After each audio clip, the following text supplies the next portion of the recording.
Hello everyone, welcome to Module 3, and in this module we are looking at immigrant and issues related to immigrant students and immigrants in general. The main focus will be their educational experiences, but we will have some reference to their everyday life experiences too.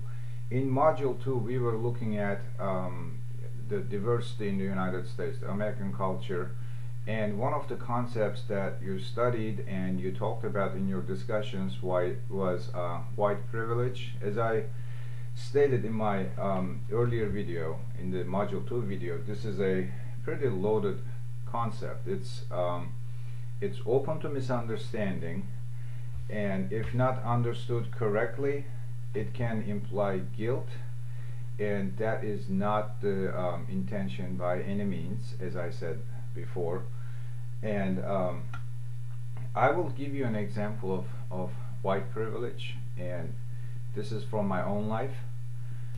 When you look at me, you're seeing a white person, and I look like any other white American, really. And once I open my mouth, you know that I'm an immigrant, but until I open my mouth, you don't know. And this is a small example. This is real. Maybe 3 years ago this happened. I was shopping at Walmart.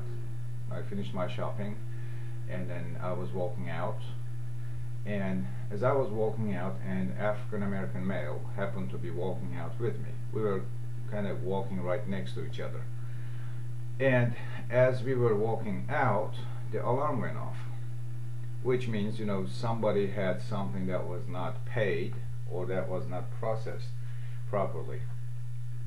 Now there was a Walmart employee close to the door, so the employee stopped the young black male and said absolutely nothing to me. I was just free to go. I was not questioned. But you cannot know who had the unpaid item in the bag. It's just two people walking out of the store, but nothing was asked to me, and the black male was stopped right away. And that is an indication of a stereotype. Number one, the person who stopped the black guy was acting on stereotypes, and this kind of shows that my skin saved me in that situation. Now you may think this is a small example, but if similar things happen on a daily basis, on a weekly basis, repeatedly, it can become really frustrating for black people. Now, again, this is a small example, and one small detail about this is that the person who stopped the black male who was walking right next to me was a black person also. Now, when you think about the white privilege may be carried out by black people also. It's just, again, it's a social concept, it's a social reality. It happens. It's based on stereotypes, and you know what stereotypes are. Stereotypes are the generalizations about people, and most of the time these generalizations are wrong and based on really limited experience or information, and there are a lot of them out there. There are a lot of stereotypes, and every person holds a stereotype for whatever reason. We learn these from TV, we learn these from other people. We know a lot of stereotypes. Doesn't mean that we necessarily believe in these stereotypes. And if you think about it, just if you take a minute to reflect on this issue of stereotypes, you will realize that there are some stereotypes that are almost accepted as truth. I'll give you one, and these are kind of controversial statements, but these are stereotypes, common stereotypes. Oftentimes black males are considered as potential criminals. There you go. There's your stereotype about black males. Oftentimes Asian American students are considered to be the most obedient, most hardworking. They are kind of the math and science whiz type of kids. If you think of Hispanics, there are a lot of stereotypes about Hispanics. they're all Mexican, for example. There's your stereotype. Lazy, loud, they're all tomato pickers. Stereotypes. There are stereotypes about white people. You know, white people cannot escape from stereotypes either. They are all rich, arrogant, racist. Of course, as I said, these stereotypes are wrong. Whatever I'm telling you right now are stereotypes. Therefore, they are wrong ultimately, because there are people who will fit into these stereotypes, but most of the people will not. Most of the people that belong to a specific group will not fit into these stereotypes. Good or bad, because some stereotypes could be good, positive, and a lot of these are about Asian Americans. Even positive stereotypes will lead to some negative consequences.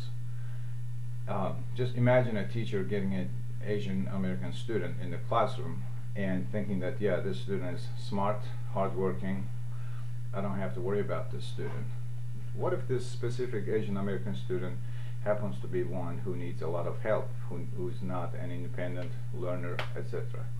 So stereotypes lead to negative consequences in any case. And white privilege is kind of related to stereotypes. And white privilege and stereotypes definitely relate to immigrant issues also, because there are a lot of wrong understandings and there are a lot of stereotypes about immigrants too. One of the most common stereotypes about immigrants, especially Hispanic immigrants, is that they're all illegal immigrants, which is not true, of course. And as I said, Module 3 is the module to study immigrants and their educational issues. The readings for the module, you have readings from Spring textbook, Intersection of Cultures, and what you learn from these readings will be some interesting general concepts, but really informative things like, you know, bilingual education, voluntary versus involuntary immigration. That distinction is really interesting, because people who voluntarily immigrate versus who don't, they have different reactions to the American society, and their adaptation takes you know, different lengths of time. And from the other textbook, from Igoa textbook, The Inner World of the Immigrant Child, you have a good chunk of reading from that book.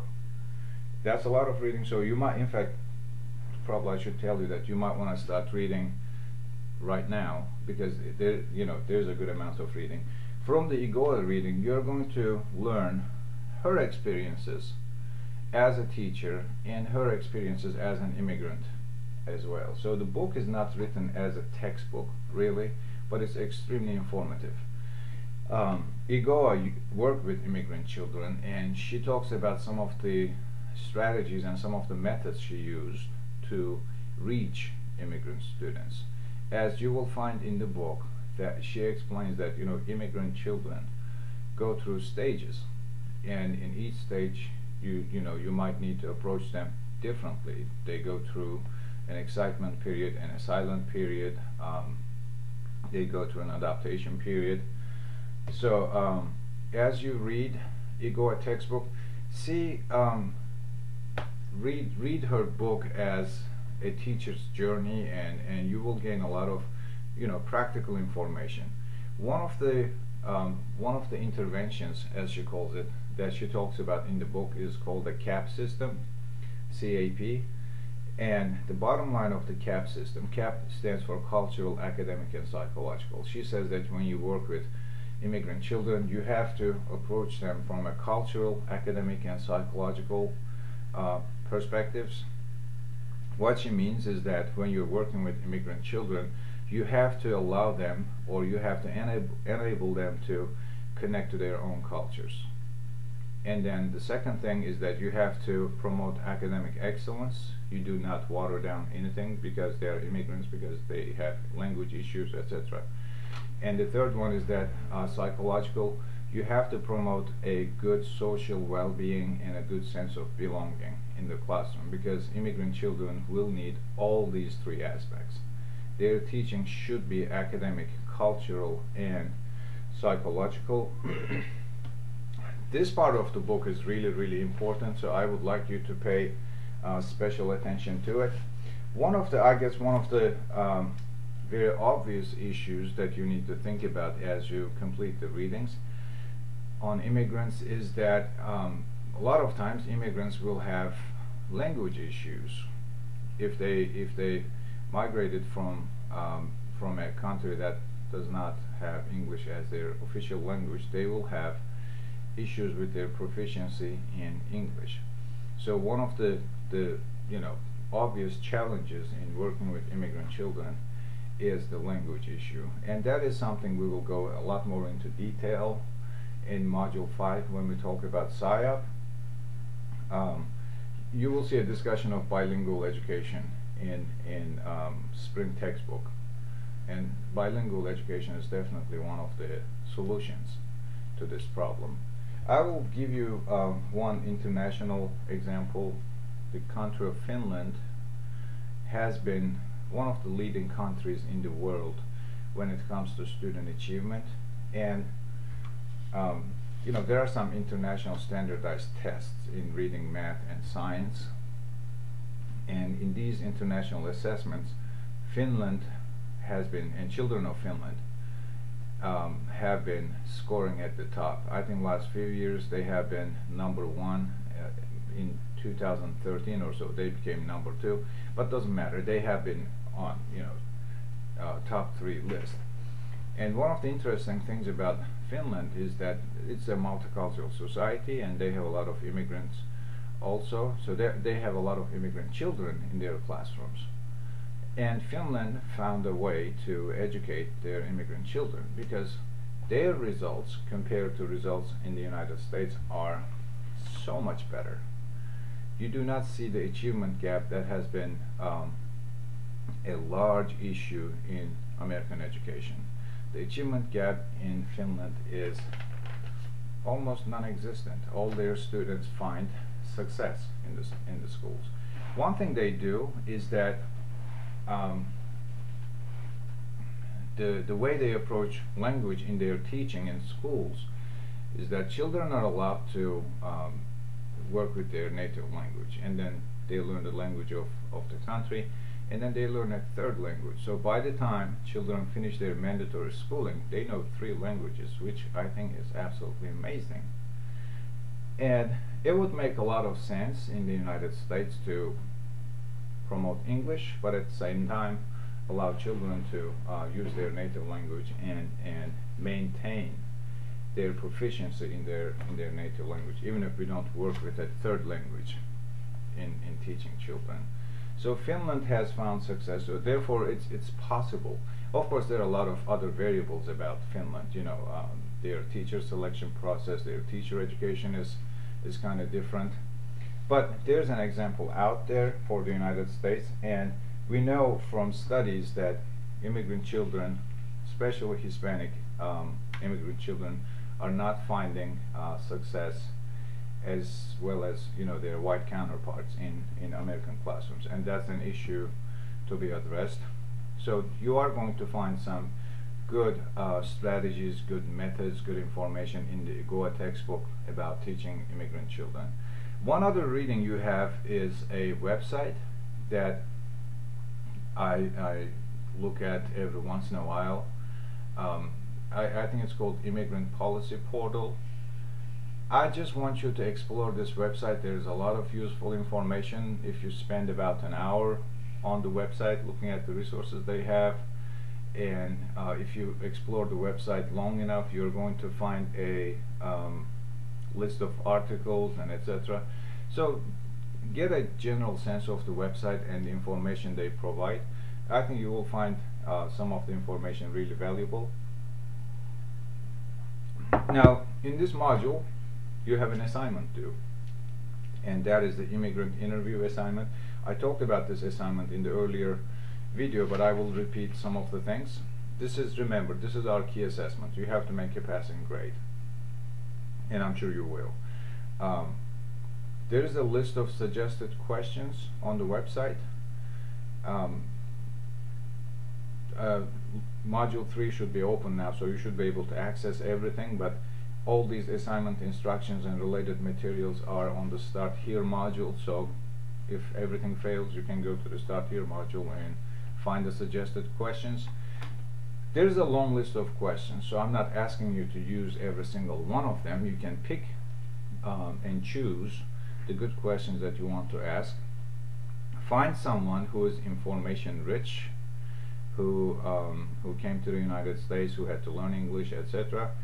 And if you know this person well, some of the questions from the list may not apply. Some of the questions are like, what's your name, what do you do, etc.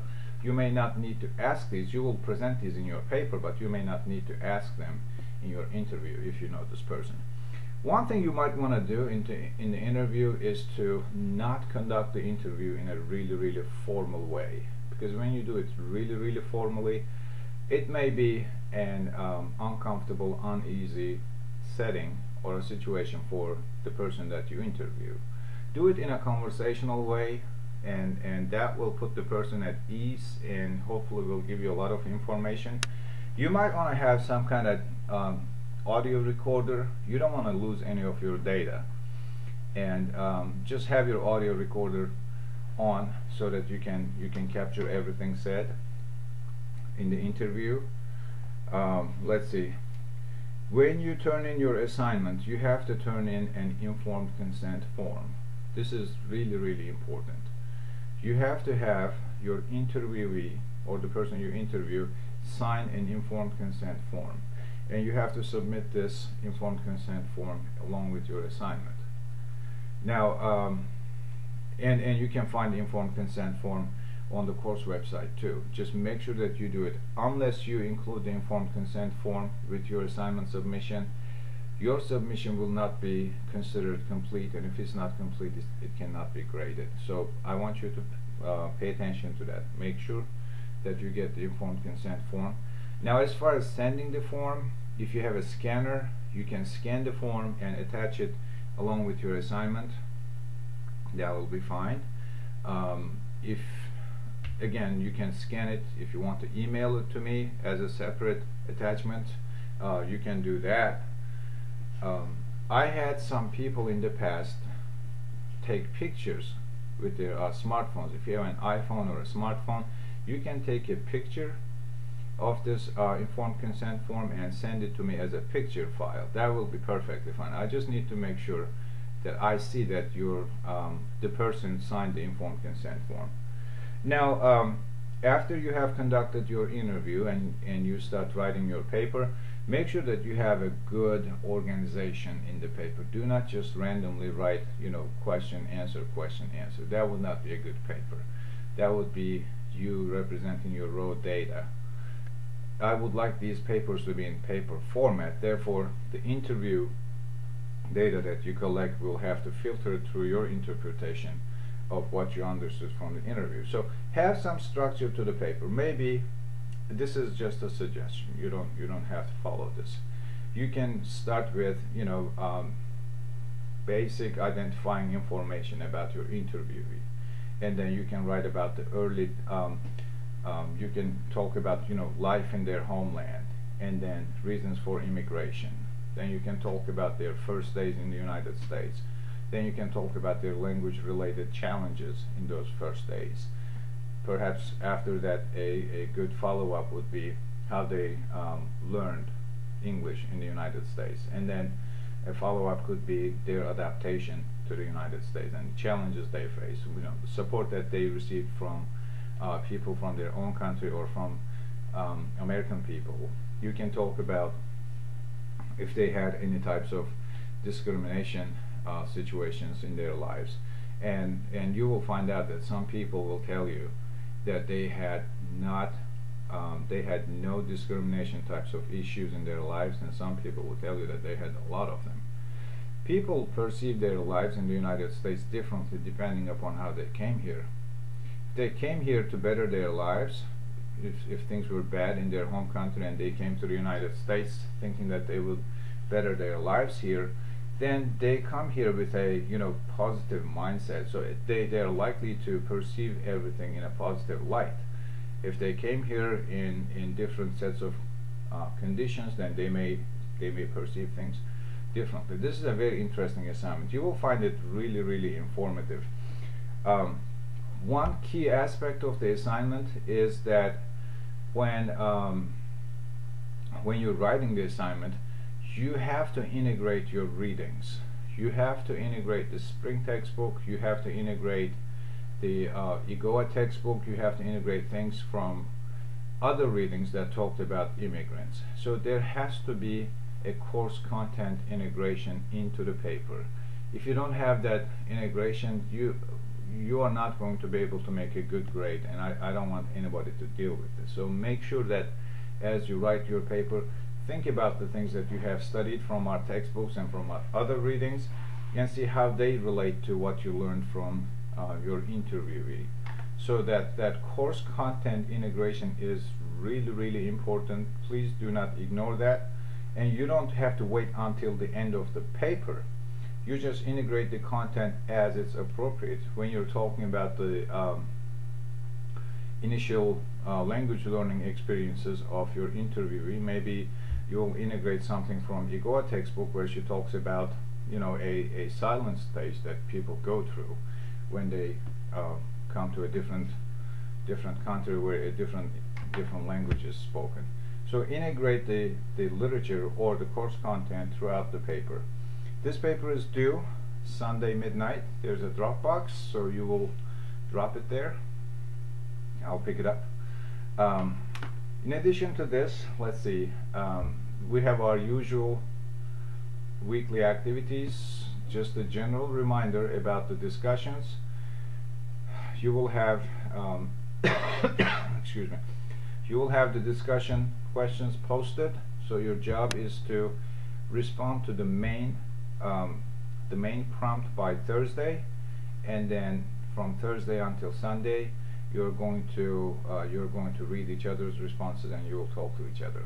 So the point is that I'm trying to promote some interaction, because this is not a face-to-face class. I think this is all I can think of right now. As usual, Ask the Instructor forum is there. If you have questions, you can post them, and we will answer them as quickly as we can. I think that's all I have right now. I wish all of you a wonderful Module 3, and I will be talking to you guys when we are about to start Module 4. So have a good one.